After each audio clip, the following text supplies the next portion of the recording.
Vande Mataram, my dear student. Today we have to start our new chapter. Chapter number 4, Materials, Metals and Non-Metals. Part 2, Exercise. Question first. Which of the following can be beaten into thin sheets? A. Zinc. B. Phosphorus. C. Sulphur. D. Oxygen. तो क्या आएगा answer में? A. Zinc. क्योंकि as zinc is a metal and metal has property of malleability. तो zinc जो है वो metal है और मेटल जो है प्रॉपर्टी ऑफ मेलेबिलिटी, यानी can be converted in sheet by beating.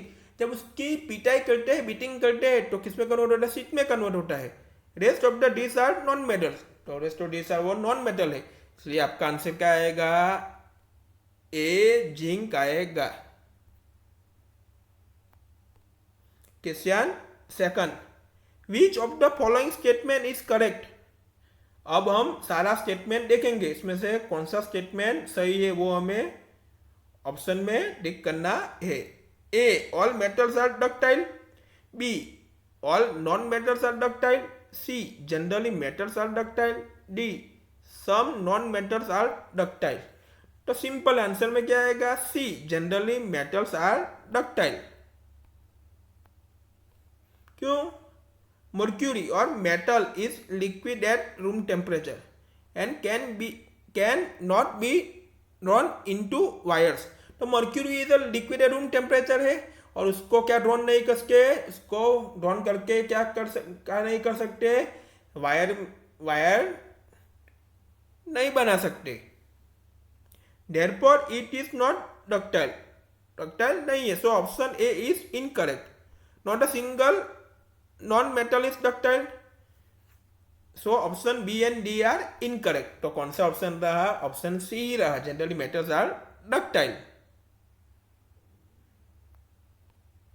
Question third. Filling the blanks. अब हम फिलिंग द ब्लैंक्स देखेंगे. A. Phosphorus is very blank non metal. तो उसमें क्या आएगा? Reactive. Phosphorus is a very reactive non metal. आपका answer में आएगा reactive. B. Metals are blank conductors of heat and blank. तो क्या आएगा आंसर में? गुड आएगा एंड इलेक्ट्रिसिटी आएगा, यानी metals are good conductors of heat and electricity. Okay. C. Iron is blank reactive than copper. तो क्या आएगा आंसर में?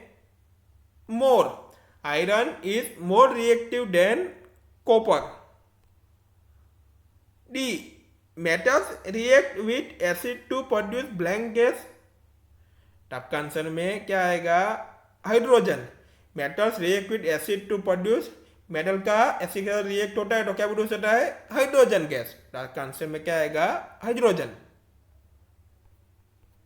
अब question 4. Mark T if the statement is true and F is the statement is false. Okay, true false अब हमको देखना है. तब हम ट्रू फॉल्स देखेंगे. A. Generally non metals react with acid. क्या आएगा आंसर में? फॉल्स. क्योंकि generally metals react with acid and release H2 gas, इसलिए ये आपका जो स्टेटमेंट है वो क्या है? गलत है. तो metals react with acid and release H2 gas. Okay. B. Sodium is very reactive metals. क्या आएगा आपका आंसर में? True. Sodium, potassium, calcium are very reactive metals. तो आपका जो स्टेटमेंट है वो सही है, इसलिए आपका आंसर में क्या आएगा? ट्रू आएगा. C. Copper displace zinc for zinc sulphate solution. तो आपका आंसर में क्या आएगा? इस स्टेटमेंट कैसा है? गलत है. तो आपका आंसर में क्या आएगा? False. The reactivity of zinc is higher than copper. तो रिएक्टिव जिंक की हायर देन कॉपर से वो क्या है? हायर है. So copper can not displace zinc from zinc sulphate solution. तो इसलिए जो आपका जो स्टेटमेंट है वो पूरी तरीके से गलत है। तो क्या होता है, copper can not displace zinc for zinc sulphate solution, इसलिए आपका स्टेटमेंट जो है वो गलत है। इसलिए आपका आंसर में क्या आएगा, फॉल्स आएगा। D, coil can be drawn into the wires. तो क्या आएगा, coil can be drawn into the wire, simple है, तो आपका आंसर फॉल्स ही आएगा। Coil is a non metal है, so it is non ductile. तो आपका स्टेटमेंट है वो गलत है, आपका आंसर में फॉल्स आएगा। Question 5, some properties are listed in the following table, distinguish between metals and non metals on the basis of this properties. अब इधर हमको क्या दी है, प्रॉपर्टीज दी है, मेटल दी है, नॉन मेटल दी है, उसका कैसा है वो सब हमें आंसर में देखना है। इधर प्रॉपर्टी से, मेटल से, नॉन मेटल से। तो फर्स्ट हम देखेंगे अपीयरेंस। मेटल में क्या आएगा, लस्टरियस, एंड नॉन मेटल में क्या आएगा, डल। ओके, हम देखेंगे सेकंड हार्डनेस। मेटल्स में क्या आएगा, हार्ड, नॉन मेटल में सॉफ्ट। अब थर्ड देखेंगे मेलेबिलिटी। तो मेटल्स में क्या आएगा, मेलेबल, एंड नॉन मेटल्स में आएगा not malleable. Okay, fourth ductility.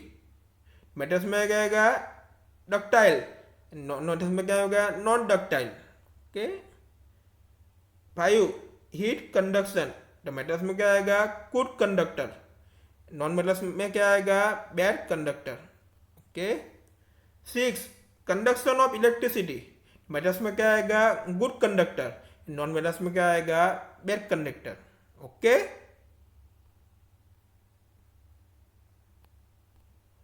Question 6, give reason for the following. A, aluminium foil are use to wrap food items.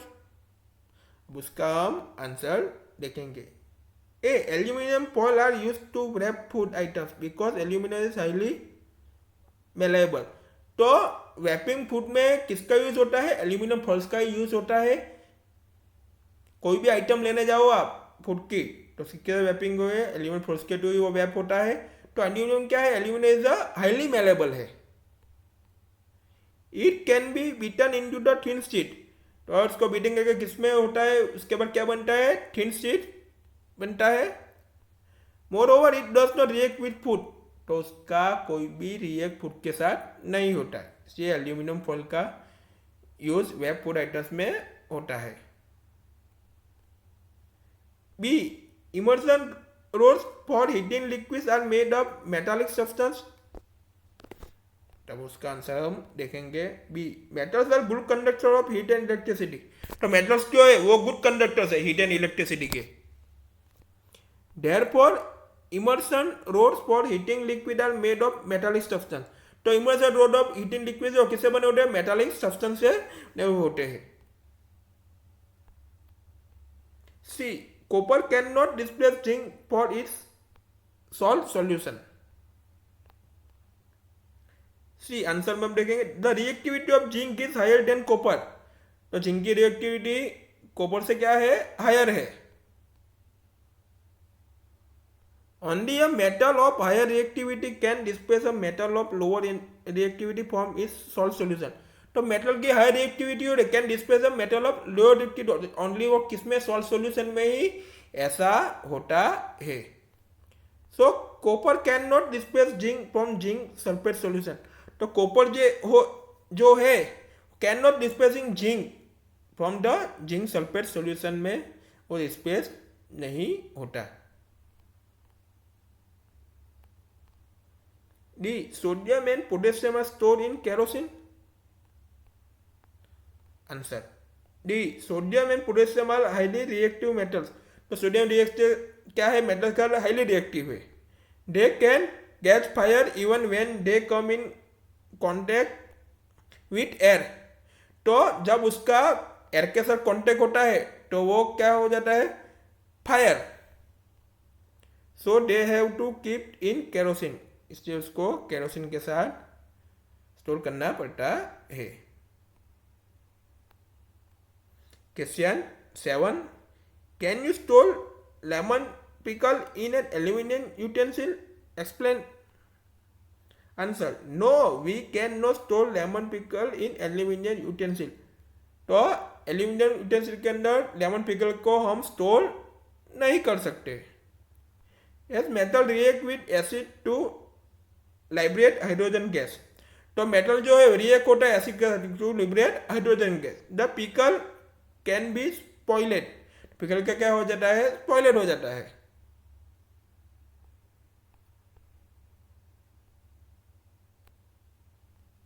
Question 8. In the following table, some substances are given in column first. In column second, some uses are given. Match the item in column 1 with the dose in column second. अब हमको match the following देखना है. match the following देखेंगे. Column first है इधर, column second है. अब zero आपका आंसर है. फर्स्ट गोल्ड, तो आपका आंसर में क्या आएगा? सिंपल है ये तो. डी ज्वेलरी आएगा. सेकंड आयरन, तो आपका आंसर में क्या आएगा? ई मशीनरी. तो सब सिंपल है. थर्ड एल्यूमिनियम, इसका क्या यूज होता है? सी वेपिंग फ्रूट, वो भी हमने देखा है, वही है. फोर कार्बन, उसका क्या आएगा? एफ फ्यूल आएगा. फिफ्थ कॉपर, क्या आएगा? कॉपर क्या होता है? B electrical wire.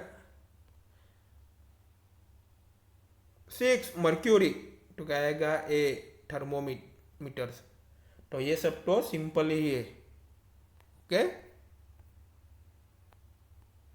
Question 9. What happens when a dilute sulfuric acid is pure on a copper plate?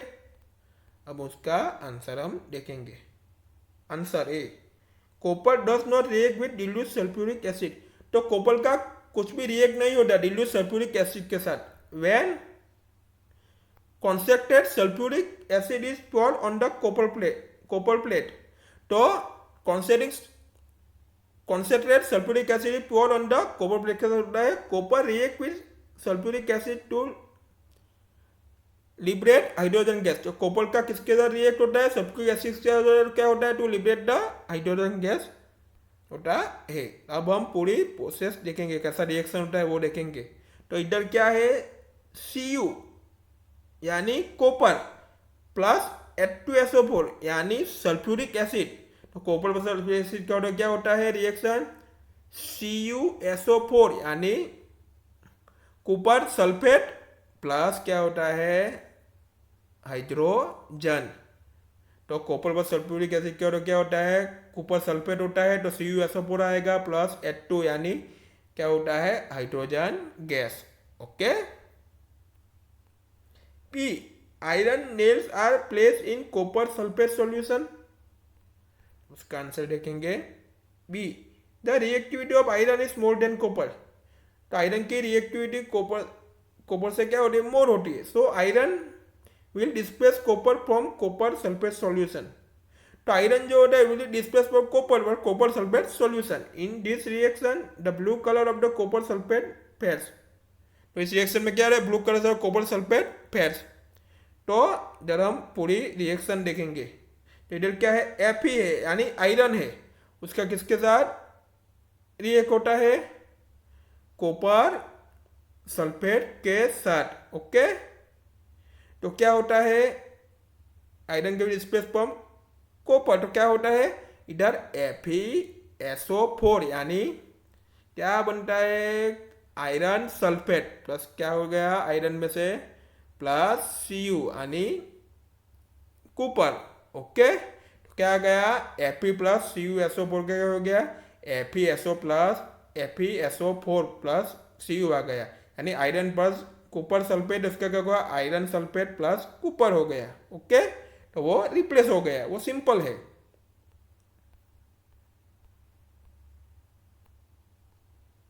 Question 10. Saloni took a piece of burning charcoal and collected the gas evolved in a test tube. A. How will she find the nature of the gas? तो अब उसका answer देखेंगे, add some water in the test tube in which gas is collected. को test tube के अंदर some water add करना है और इस which gas is collected. Now cover the test tube, shake it well. उसके बाद टेस्ट ट्यूब को पूरे से कवर कर देना, उसको सेक इट वेल करना है। Test the solution with the blue litmus and red litmus. उसके साथ सॉल्यूशन को टेस्ट करना है blue litmus and red litmus paper से। Blue litmus turn reds. जब जो ब्लू लिटमस होता है उसका कलर चेंज हो गया, इसमें रेड में हो चेंज होता है। That the nature of gas is acidic. तो आपका क्या हो गया सॉल्यूशन, कैसा nature of gas is acidic हुआ। तो वो तो सिंपल ही है, वो लिटमस पेपर के थ्रू ही पता चल जाता है। B, write down word equation of all the reaction taking place in this process. उसकी पूरी प्रोसेस की हम रिएक्शन प्रोसेस देखेंगे। B, charcoal when react with oxygen forms carbon dioxide gas. तो चारकोल का किसके रिएक्शन होता है, ऑक्सीजन के रिएक्शन होता है। क्या क्या होता है, कार्बन डाइऑक्साइड। तो इधर सी यानी चारकोल है प्लस O2 यानी ऑक्सीजन है, तो उसके अंदर रिएक्शन होगा, रिएक्ट होगा। चारकोल का ऑक्सीजन के साथ रिएक्ट होगा, क्या होगा, क्या आपको क्या मिलेगा, कार्बन डाइऑक्साइड यानी CO2 को मिलेगा। Okay. Question 11. One day Rita went to a jeweler shop with her mother. Her mother gave all gold jewelry to the goldsmith to polish. Next day when they brought the jewelry back, they found that there was a slight loss in its weight. Can you suggest the reason for the loss in weight? तो क्या आपके पास कोई reason है कि उनके wait में loss कैसे आया? तो अब आंसर देखेंगे। To polish a gold ornaments. आप कोई भी गोल्ड ऑर्नामेंट्स को पॉलिश कराते हो, it is dipped in an acid call aqua regia. The outer layer of gold dissolve in the acid. तो जो भी गोल्ड का आउटर लेयर होता है वो एसिड के अंदर इजीली डिसॉल्व हो जाता है। And the inner shiny layer is visible. तो आपको क्या विजिबल होता है, उसका इनर शाइनी लेयर ही विजिबल होता है। Because of the loss of upper layer of jewellery इस wait is reduce.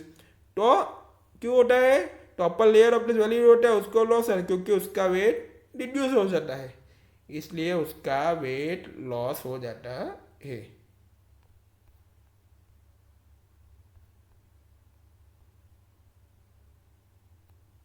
We will meet in next video.